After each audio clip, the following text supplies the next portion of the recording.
Okay, welcome back to video number three in the series of documentary editing using Adobe Premiere. In video 2, we assessed the raw footage of our interview and we found select reels or sound bites. And the result is we have 3 chapters anchored by our interview with Andrea. But for now, what we're going to be doing is we're going to be working in the V2 track, and we're going to be working in the spaces above the interview. Because in a documentary, interviews are important.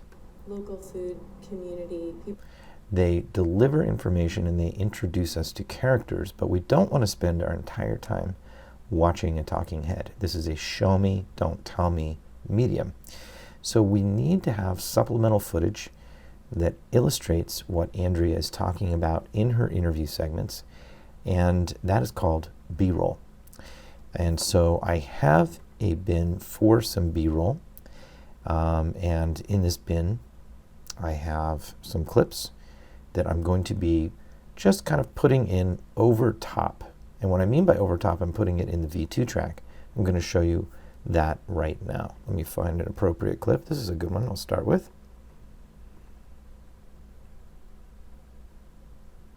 Athens Farmers Market. I'm going to set my mark in point. Let that drift a few seconds. Mark out. And then let me go ahead and zoom in a little bit here in our timeline so we can see a little bit more detail. With B-roll, we really are just looking for that image. And so oftentimes B-roll is going to be image only with no sound. This comes with sound, but I'm really just interested in the image right now. So what I'm going to do is, actually what I'm going to do is I'm going to take both image and sound and show you what that looks like first. And we're going to target the V2 track for our image and the A2 track for our sound so that we don't overwrite or cover up anything here.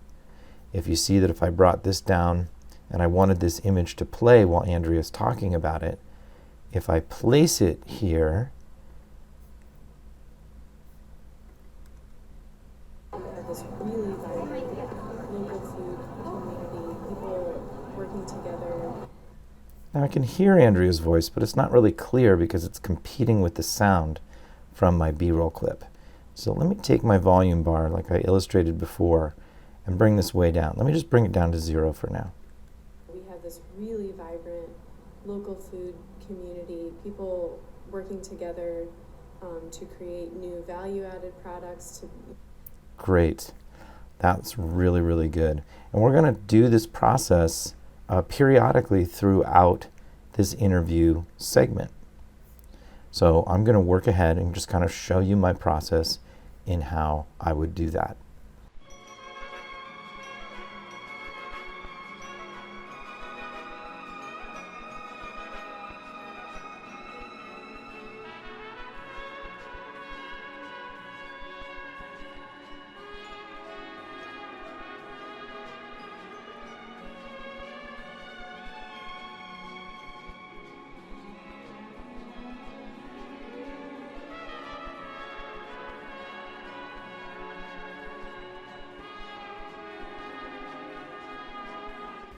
Okay, so I've dropped in some B-roll, and you can see that most of the time I've just brought in the image and without the sound. And the way that I do that is I would queue up using my mark in and mark out point of this B-roll section that I like here. And then what I do is I'd hover over this little tiny icon below the image that says drag video only, and I would bring this in. Now you can also do it another way, which is you can bring this in and be sure you bring it in on the V2 and A2 track, right? So what we don't want to do again is bring this in and cover up Andrea's interview, because then instead of her interview we'd have this little thing would interrupt it. We call that overwriting, and we don't want to do that. We want to show this image while we listen to Andrea. So if I brought it in under the and then the audio was down here in the A2 track, I could just use my volume bar to drop this all the way. That would be in case maybe I had a use for this audio, or I wanted to play this audio just underneath Andrea's interview. But for right now, I don't want to do that, so I'm just going to bring in the video. Notice here another function of B-roll is to cover over edits in the interview. So right now we have this select reel, or this chapter, made up of two different interview segments, and there's a cut right here.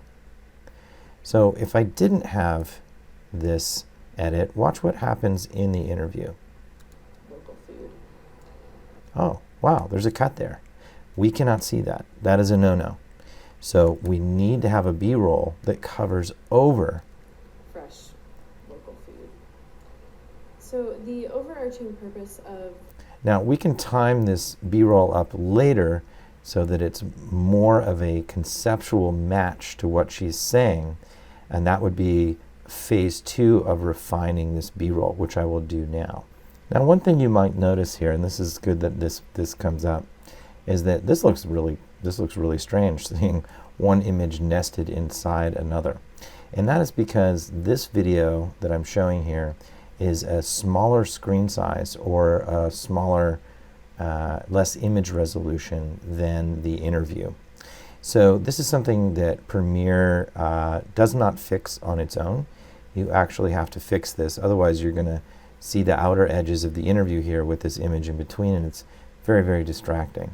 So whenever you see that, what you're going to do is you're going to right click or control click on the clip, and it brings up a menu. Then we're going to scale to frame size, and it goes ahead and it enlarges that. So the overarching purpose of the donation station is essentially twofold. Our two components are, our goal is essentially twofold. Our two components are, our goal is to support... Okay, this is an interesting thing, and this is why documentary editing is such an iterative process. She seems to start a sentence and then pauses and then starts another sentence. Let's listen. Our two components are, our goal is to support the local food. So this is actually a really interesting problem to solve, because I can't trim this up. This is like something that she says in the middle. She says our purpose is twofold, and then what I want to do is go right to where she says our goal is to support the local food economy. Our goal is to support a local food economy, but I don't want this section here. So this is a great opportunity to show you some timeline editing tools that really gives you a lot of flexibility in Premiere. And we're going to come over here to our toolkit. Right now we're in our select tool, and we're going to do 90% of our editing with our select tool. It allows us to click, hold, and drag, and move, and trim clips and make them longer and shorter, move them around the timeline. But what we're going to do is we're actually going to switch to our razor tool. And we're going to find this portion of the clip that we actually want to cut out. And so we're going to make our first cut here, image and sound together, it kind of goes together, and then our goal is to support the local food. Now we're going to find the beginning of the clip actually. We said our two components, so let's go ahead and cut it here. And this is the portion that we want to remove. We go back to our select tool, we highlight this, we delete it, and then we go ahead and we close the gap. Now let's listen. Is essentially twofold. Our goal is to support the local food economy. Brilliant, that's much better. But notice we created another edit that we do have to cover. Donation station is essentially twofold. Our goal is to support the local food economy. Let's go ahead and bring these two clips in here. Oh, we need to scale to frame size on both of these, or one of these. To support those in need and make sure that that local food economy is available to everyone in our region, not just those who can afford it or who can travel to a grocery store. Brilliant. So I still might make adjustments to this, but right now at this phase, this is what I want. I want to have some illustrative imagery that we play while she is speaking. that shows us what she's talking about, but I also want to jump back to her at critical points where I want her testimony to really land. So I still might make some adjustments to that B-roll interview configuration, but it shows you the relationship between interview visuals and B-roll visuals and how to really make that work in an efficient way using your V1 and V2 track, right? So rather than have these nested down in here, which would result in the same cuts, Lots of new farmers. Results in the same edits, but this leaves me maximum flexibility to be able to adjust these, move them around, lengthen them, without having to make a ton of adjustments down here in my V1 track. This just stays the same, and Premiere will always show the video that's in the highest video track on top. So that's a great way to kind of manage your interview plus your B-roll, is to leverage the V1, V2 alternation. Okay, so I've gone ahead and I've placed B-roll, at least rough portions of B-roll, in all 3 of my interview chapters. And I've placed it roughly kind of where I want it, knowing when I want to see Andrea and when I want to see B-roll. I want to take a moment just to point out the use of still images. Still images are absolutely fine to use as B-roll, but there are some more complex controls that we need to have over these so that we can make sure that they are framed properly. Right now, these are taken in a different dimension, so even if I scale them to frame size, it leaves these gaps here. So I have a couple of choices as to what I can do to address this. And this is where we move into a little bit more advanced functionality with Premiere, so hold on tight. One of the things we can do is we can move over here to our razor tool, and we can take the portion of the interview and isolate this underneath where the still images are. We go back to our select tool, and then what we can do is we can undo linked selection, highlight just the video, and control click, and we can disable it. And it still leaves it there, but it shuts it off so that we can't see the video. So it leaves some black bars on the edges. Let's look and listen. What we're doing and how we're actually effectively making a difference. We have to identify our partners in the community who are kind of... Okay. So that's probably the most simple fix, but say that you don't want to do that. Here's another option.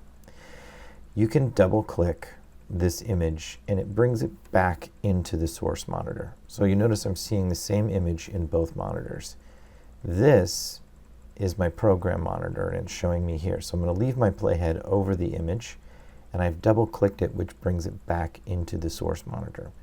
Then I'm going to select this tab here, Effect Controls. And when I do that, I can change its scale. Right now it's at 100%. I can click, hold, and drag and move this up, or I can select a value in here. Right now, if I just select 125%, you can see that it gets bigger. Still some gaps here, so I'm going to, actually it has a little scale bar if I click on that, and I can just scale it up until it fills the frame. Good.